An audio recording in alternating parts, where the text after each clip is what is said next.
The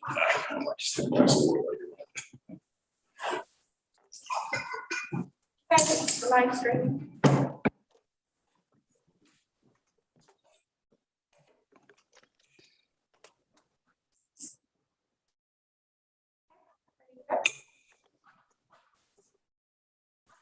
Okay. Welcome to the Planning and Regulatory Committee. We're recording this meeting as part of the process, so for our council committee meetings. Clarification point: we have no chair at the moment, so I'm just standing in here as so. First things first, order of business is to raise that and seek nominations for chairing of the meeting. I would suggest Colin Knowles to chair the meeting. I'll second that. Me too.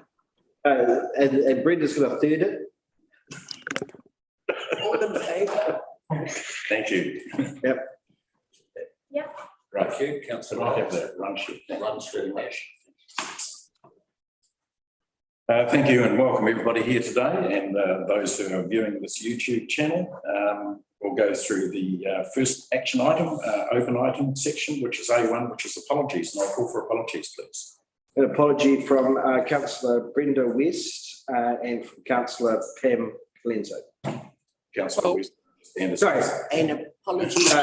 Rebecca Fox and Pam Colenso. And Pip Maynard.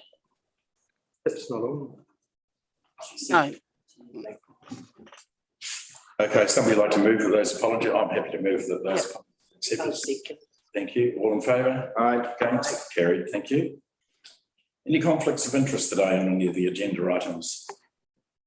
None? A3, public participation. Anybody here from the public participating? And you've had no notifications of public participation. Thanks for that. No actions to record from public. Extraordinary business, A5. Do we have any extraordinary business today?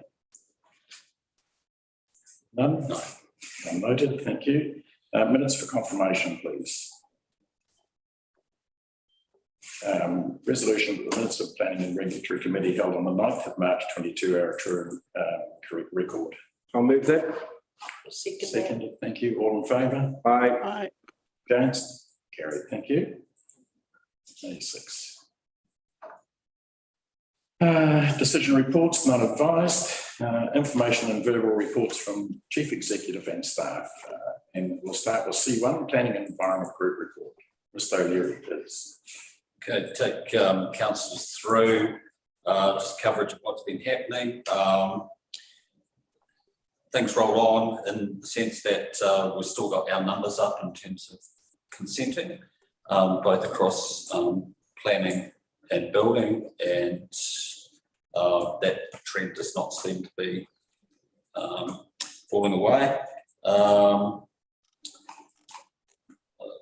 Reminder that planning, its realm of regulatory work, policy, growth planning, and district plan review. Building service numbers are up, and within environmental services, still the good work being done there. And we welcome on board our new EHO officer, and he's here with us today. It's Vesta Karamato, sitting with Rick, who's getting to grips with our organisation as part of his induction, and Vesta comes to us from a health background, so he's got good process knowledge and public interface skills.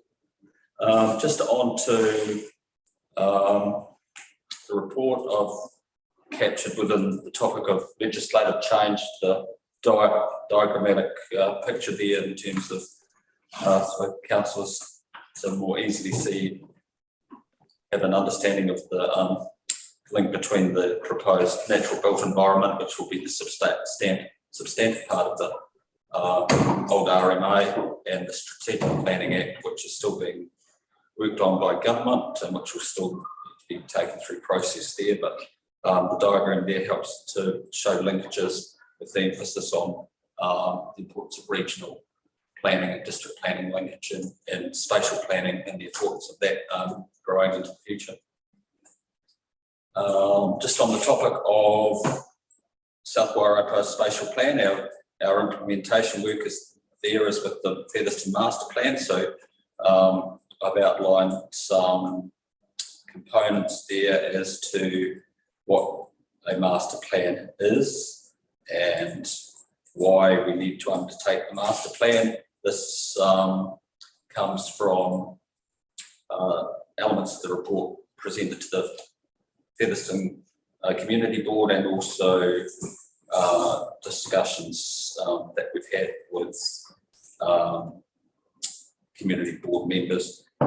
And so there's content there that says what a master plan is, our list of some of the engagement that we've undertaken, and so that rolls on. And we've got our year work plan for producing both the draft and the final master plan for Featherston by the end of the year.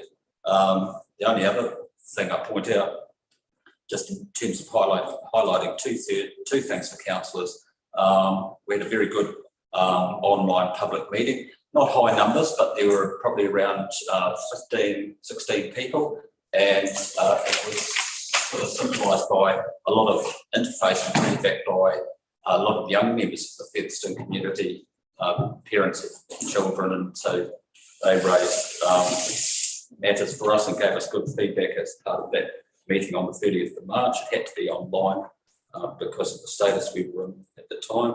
And then next Tuesday, we've got the Ree Anderson is coming down, Richard Knott, and we're doing the design charrette, which is we still need to liaise with agency reps and sit and look at the town in a pictorial form and look at the issues, the constraints and options. And so it's called a design charrette, which is a little mini session with external stakeholders such as,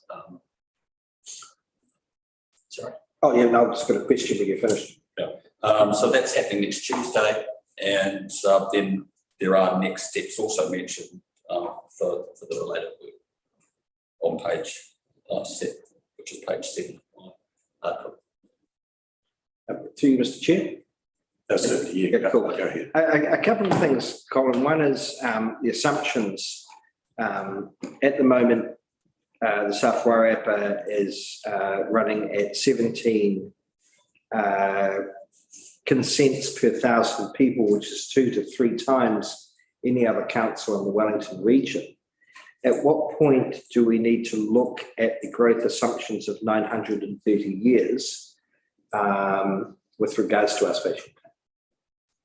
That's something that we will need to check in on, and I'll raise that with Ray, because you're always stepping in and out of the topic. But I think it's been raised prior that we're a bit cautious about the growth assumption numbers, and when you compare them smartly with what consents we're seeing as well, which usually indicate are above some of the projection numbers. So we need to do a recheck or test those. They'll do that, what, in another year, or with the refresh of the spatial plan in 3 years' time, or? That, and we can also test the topic as we're doing this week as well. And my other question is, how are we planning on overlaying commercial and industrial within that spatial plan for residential? Because that's a crucial part for that planning. Yeah, Featherston is a bit of a mixed bag in terms of the zoning within it, and so we need to look at some pragmatism and look at options. Part of the draft master plan will entail a few options for councillors to consider, and within that it throws up the topic of potential for mixed use, and the challenge of activating Featherston Main Street and how best to do that, and so the logic behind it, the potential for and the logic behind it. So we need to serve up options for councillors too. Cool. Do we have a plan, which I thought we may have done, for an overlay on the spatial plan for commercial, industrial and rural, which we haven't addressed in the current urban spatial plan? No, so high-level spatial plan with its residential focus, commercial and industrial were captured have been captured within the district plan review. So we've separated Okay. the topics in that way, but also the need to get our strategic growth areas captured in the strategic chapter of the district plan review, which is the expectation within the planning standards that new district plans are clear, relatively concise, and also have strategic content within. So the feedback that we get during this spatial plan regarding commercial industrial can be fed through to the district plan review for inclusion? It's sort of like a parallel process at the moment, but what we hear and what's signalled to us and options also has to carry over to the district plan. And we've already started signalling that. And if I was to sum up the district plan component, it's more rationalisation of where the industrial zones are, but also recognition that the larger south of Masterton is the anchor point for the larger type industrial. But to get back to one of the points you raised, for Featherston, it does serve up the potential of applying mixed use zoning as an example of doing work in the master plan and then feeding that into the district plan as well. Thank you. So further to Mary Alex's comments, you would have received quite a bit of feedback from Featherston residents about their vision of the future. Yes. And obviously that goes into the mix of what you're considering. Yeah, definitely. But we're still going through that process at this stage. So, so Yeah. look forward to some good positive results there. Can I just pause for a sec, because we have actually agreed to receive this officer's report, and I need somebody to move that we receive the officer's report. Thanks, Lee. And So you're going to bring it? thanks, Brenda. Thank you. My apologies for that. Thank you, Russell. If you can carry on, that'd be great. Just through you, Chair, Russell, just going back to Featherston with the commercial, do they have similar problems to Greytown where they've got some streets which are urban and commercial, so across the street? Is that something you're looking at to try and regularise it in some way? Yeah, no, good question. It's very much a topic that needs to be responded to in the master plan work, and it's very much a mixed bag in Featherston's history. And we're also looking, as Councillor Roll mentioned, wanting to receive back feedback from issues wider and surrounding Featherston, and also connection to Moana, the lake, the history of Featherston, and the importance of having a rational approach, rational and implementable approach in terms of sorting zoning differences within the town. Russell, you raised the question about the industrial park at Wainara, I think, within the Warwick Combined District Plan. And that seems to be where a lot of emphasis is being placed, is on that industrial park, because obviously there's an inland port there in terms of Greater Wellington. But there are opportunities outside the Wainara Industrial Park for more industrial activity. And I refer to Featherston simply because we have a rail siding down there. So has there been any consideration taken in that? And that's probably moving away from spatial planning more to Warriapa Combined District Planning. Has there been any talk or any consideration beyond the Wainara Industrial Park? It's come up in terms of past examples of approaches from development alongside rail, and there was a proposal put forward and that fell away. So we've got to be open to receiving development proposals as they arise, but also the importance of Featherston's definite character around rail network, and both the population increase, good urban form outcomes, and potential for industrial, large large-scale industrial to the future. Russell, could I suggest that you include Kiwi Rail on your initial engagement? Because I know I did raise the issue of logging trucks out to the South Wairarapa, and whether or not a siding in Featherston was preferable to one in Wainawa for South Wairarapa logs to try and pull trucks off the road. And they certainly said they would be they would look into that. My understanding was some time ago that was actually that was looked at very seriously. I raised it about 8 weeks ago. Yeah. With Kiwi Rail. So. What was their feedback? That certainly made sense, and they would look at it. But I think we just probably need to Nudge. even if it's a no, at least we've looked at it again. Okay, Russell, if you wouldn't mind carrying on, that'll be great. Yeah. District plan we've touched on, so the project rolls on. Good discussion being had there. Most of the chapters had issues identified and response. So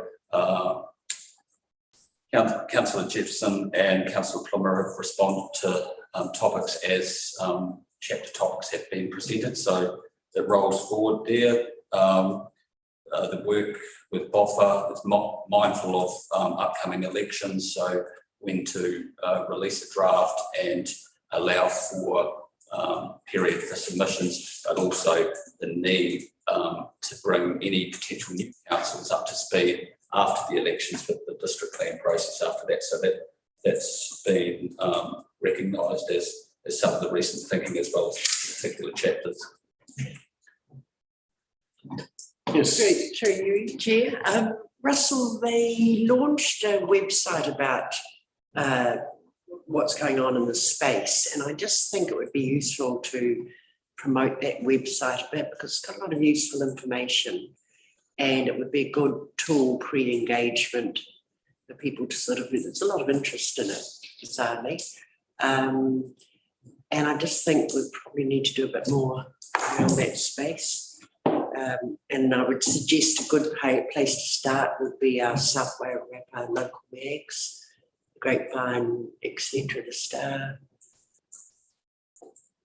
because a lot of people who might inquire are not necessarily on social media. So, and it's a good website. Sorry, what's the website said? You're going to ask me that. Wairarapa district plan, but I'll find out for you. Or a combined district plan, so that is, yeah, being let out from Comms Officer at Masterton. Yeah. But we could do some things yes. ourselves, couldn't we? That's a good point. Yeah. Your wish. Yeah, question for either Russell or Harry, because I understand Harry's on the RMA review panel, but with our district plan, how much of this is going to have to be thrown out once the shape of the RMA Act is going to be determined, because that will replace quite a bit of our district plan. At this stage, none of it. So what will effectively happen is they'll develop a transitionary plan that takes the current instruments. Because remember, the intention on time is to build one unitary plan, which is a combination of the regional council's planning functions and territorial planning functions. So there'll be one plan, essentially the size of Greater Wellington Council's boundaries. But in the interim, there will be a transitional plan that'll carry all the current provisions together. But the intent in the RMA is to try and harmonise as many rules so that it makes sense, right across the whole region. So, and that's so you're looking at a decade before that effectively happens. It's very similar to what happened to the Super City when they merged 6 councils into one. Okay, thank you. Russell, carry on. If councillors don't have any other questions about. Oh, sorry, yeah. Sorry, Councillor before we jump into the dog pound, Yeah. I've had a number of inquiries regarding issue of title, particularly around some of the Featherston developments How are we tracking with that?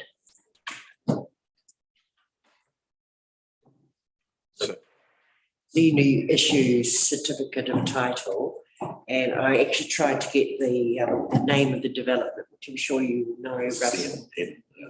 And just a couple of people have rung me to say, why is it the developer's problem that the CT hasn't been issued, or is it a council problem? Is the what you're referring to Harrison Street, yeah. Yeah. I think some progress has been made in that as of last week, I think.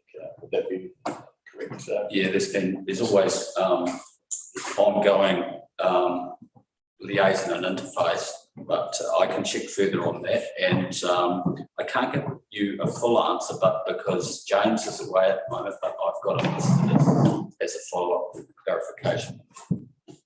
Sorry, I don't think this is a topic we should be discussing about what's happening between the developer and the parties to the development who have bought the property. I don't think that's the kind of discussion we should have at this table. We could take it offline and answer the council's questions, but not at a committee meeting. Okay, fine, fair enough. Great, thank you. Moving on. No other questions about district plan review topic generally? Okay, thanks, Russell. We can move on to the next 1.7. So proposed dog pound, as with past discussions, we're mindful of bringing that to a resolution and practical achievement of a site. So most recent work has been interfaced with properties and amenities, and we're still confident that the golf course land is the way to go as a potential workable site. Most recently, Rick and I have held just in terms of the land, firstly, feedback note from amenities team is that within 4 or 5 months, the lease on that land from that portion that's used for farming will cease. So that is a potential positive, but we believe it's a suitable site where we can come up with our small-scale pound proposal based on container design and approach, and one that can be added to or relocated if the need was to arise. Most recently, Rick and I had the other component of liaison with reps from Otomoko, including chair of Maori Standing Committee, and those discussions went well. They did raise some practical matters as to the site, the proposed pound of their site, and some of their constraints or concerns. So we've captured those. So that's where we're at the moment.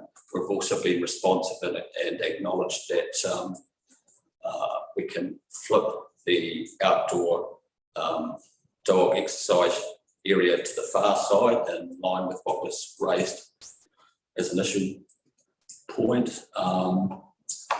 And we've noted the most recent issues, as I say, from that online discussion with reps of Maori Standing Committee. So it leaves us with,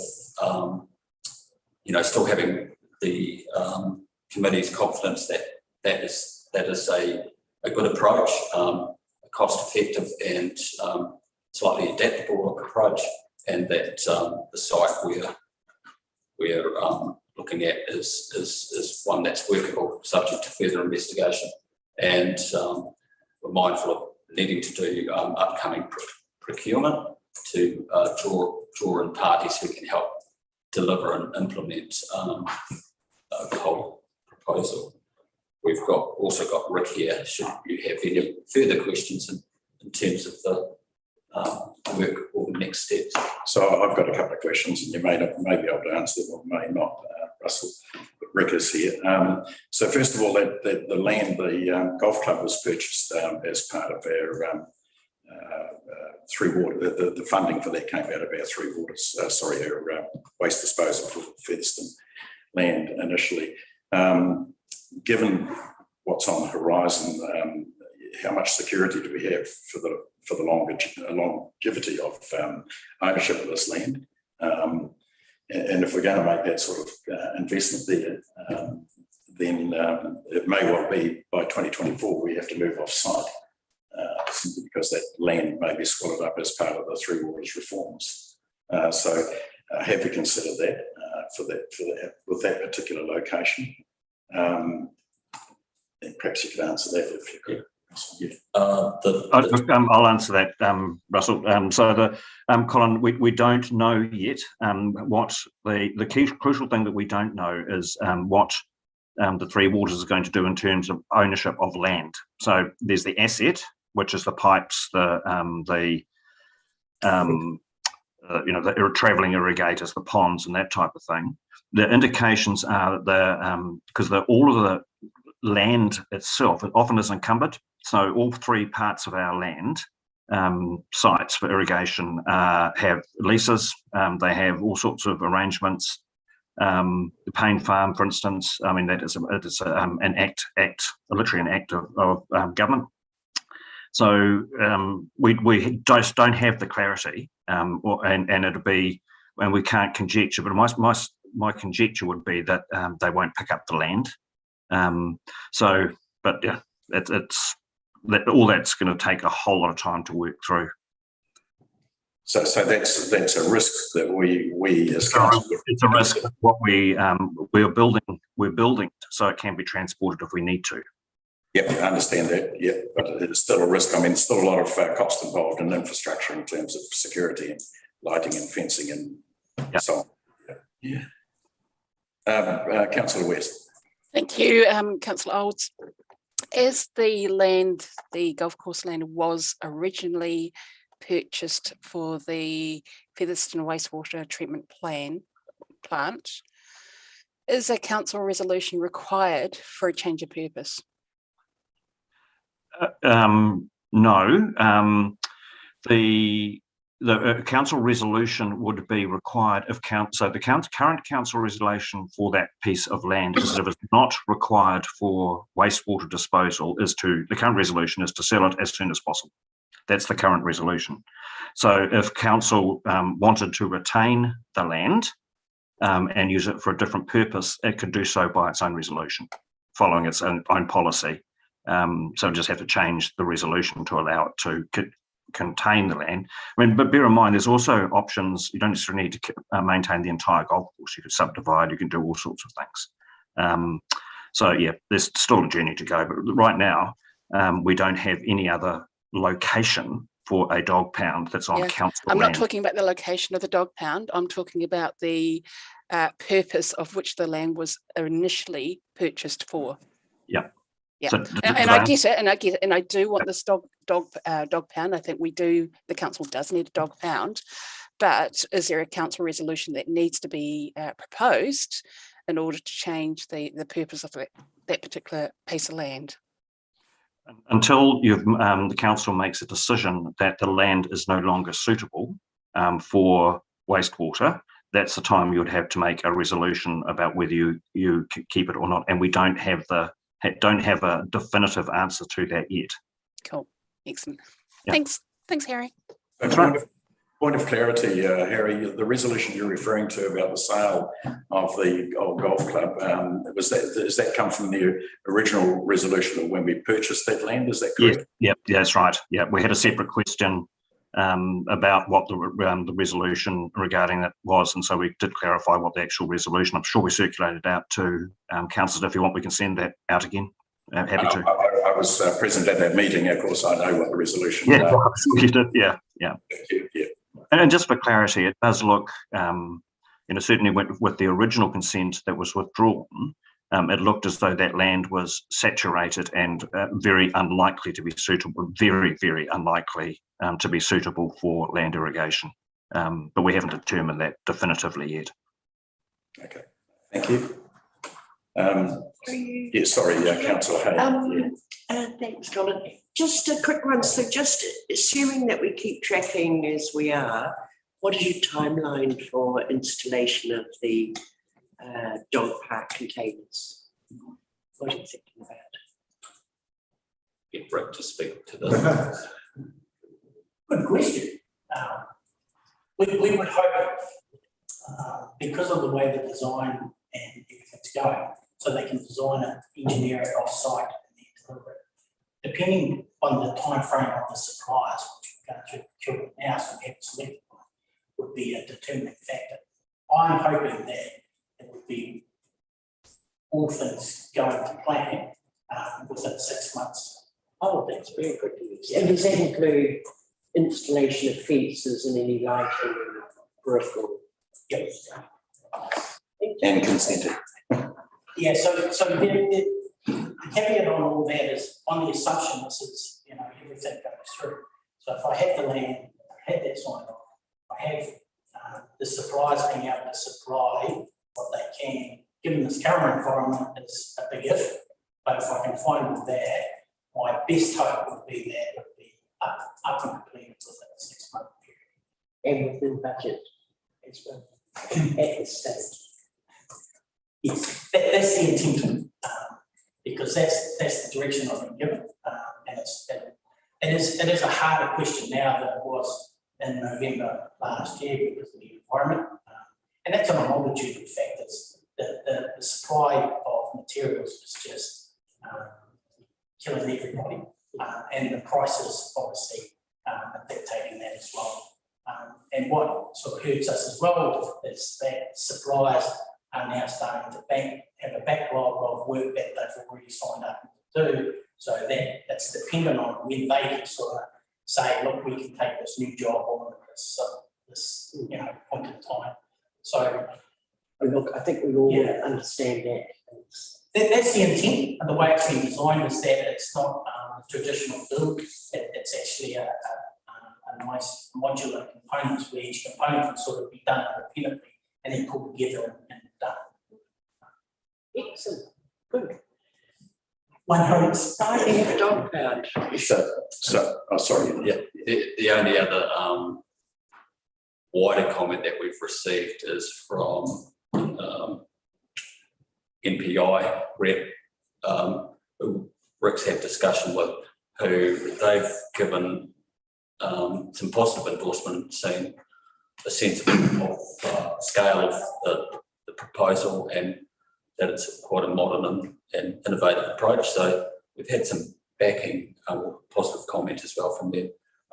In terms of any final exacting, in terms of time frame on delivery, as Rick says, it's a material supply and having a party that is willing to take up the challenge and work with us on implementing a small scale pound.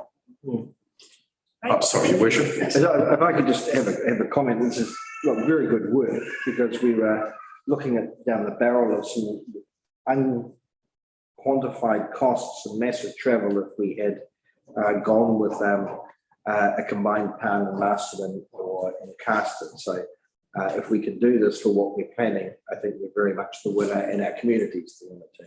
So thank you, Your Worship. And unfortunately, I wasn't privy to those discussions in those early days. However, I have been privy to those discussions since 2017 when we initiated this. And perhaps a question for Rick out of that is that, and I note the decrease in numbers of dogs that require impounding, and a new pound is a big investment for our community. In terms of spending $250,000. So I question whether at this particular point in time and the way that impounds are tracking, how can we justify this investment? I think there's a couple of trends that is added in the last 2 years due to the pandemic. And one of them, and I've highlighted previously, is the methodology in which the officers now interact with our stakeholders in terms of returning dogs that are microchipped, and we've done a lot of work at that. The second one is the phenomenon of more people working from home. So there's more oversight of owners on their dogs. And part of that is we also inspect properties to actually see if dogs are getting out. The one that is probably hidden from what you see from a statistical point of view in the black and white of the numbers is that we are trying through heaven and earth and to not impound dogs, given the current level of the pound, if we can avoid it. And so we're being very, or maybe over cautious in terms of what we do, and therefore I can't say hand on heart going forward, once we have a employment facility, which I'm comfortable that we can put Mrs. Jones or Mr. Jones' dog in there, that the impounds wouldn't increase. I just can't see it. But here the point in terms of the statistical, the other point I would put out is that given the geographical area and the 3 townships, we're probably in the prime position to establish a pound, especially the way we've designed it is a nice, for want of a better word, a satellite pound, given the location of what Masterton and what their design is. I think we would complement anything going forward in the future. And I think it, given our numbers as well, which is higher than Carterton as well, with second cab off the ramp, I think it's future-proofing this area as well in terms of going forward. So yes, there's an investment that if you looked at it in the black and white, the statistical value now, you may question it, but there's also got to be that point of the public safety issue as well, that if we do get dogs, where do they go? Is it cost effective for our 3 townships? And I believe this is the best way forward and is, especially in the designer way, to future-proof movement as well. So in effect, what you're saying to me is that you're predicting that impounds may increase once we get some normality back into our society. Is that what I'm hearing? I mean, you're saying the black and white figures that you produce to us to give us an indication aren't a true reflection on where the pound sits at the moment or where impounds sit at the moment. Yeah, I couldn't with any certainty say that the figures that you're seeing now is going to be a consistent trend going forward. Right. One would hope, yep. And if it does, then we're doing really, really well in terms of a region.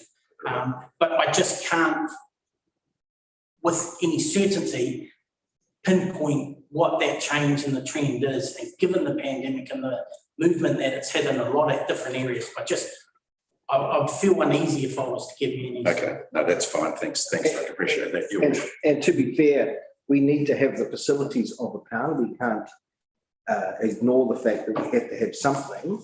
And I think if you look back at some of the other options, the combined pound with Carston was going to cost us somewhere as even just our share at 450 to 600,000. And we actually haven't even got the figures on Masterton's pound yet.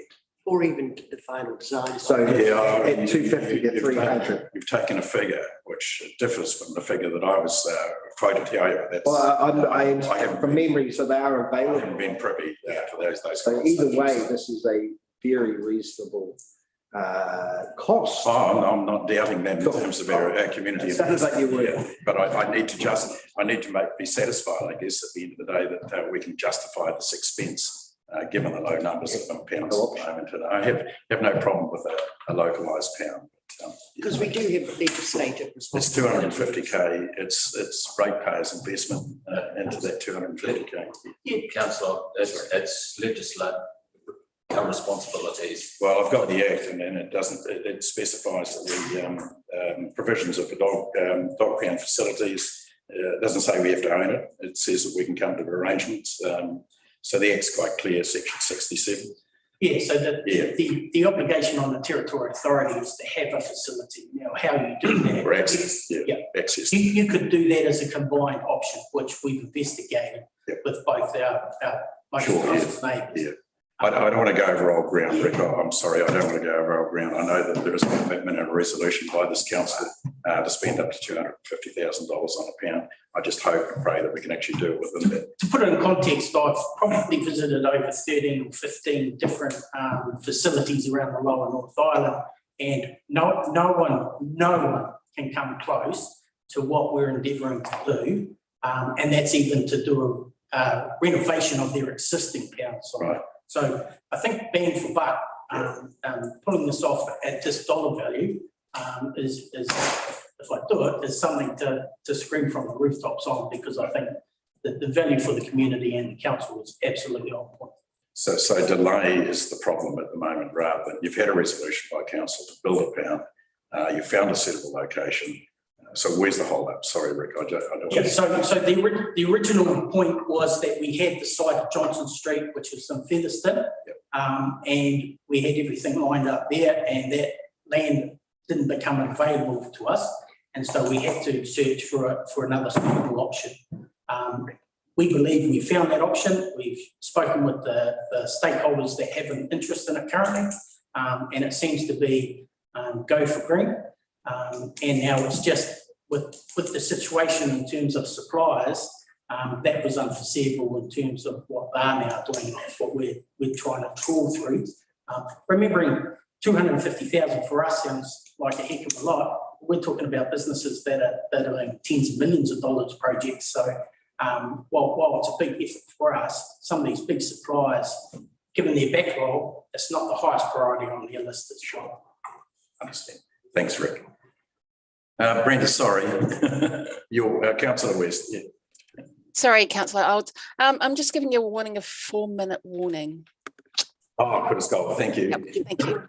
Do we want to receive the reports and then make sure we've received them? Or? So whatever we don't get through at this particular point in time, we're going to have to adjourn once we don't have a quorum, and we'll have to either select another meeting date to conclude, or have it as part of the next meeting. I think totally, we've got 3 minutes. I think we've got to adjourn now, basically, rather than put up a new report. I totally agree. Yeah. Yep. So given that we don't have a quorum beyond the next 5 minutes, I would recommend that we adjourn this meeting and that we discuss the extra meeting, or we discuss including the remainder of this agenda into the next meeting. So would somebody like to, that's a motion. Thank you. That Bishop. Seconded. All in favour? Aye. Against? Carried. Thank you. This meeting will be adjourned. Thank you. Thanks, guys. Now you haven't tripped for nothing, mate. Well done. Sorry, Melanie. You switched.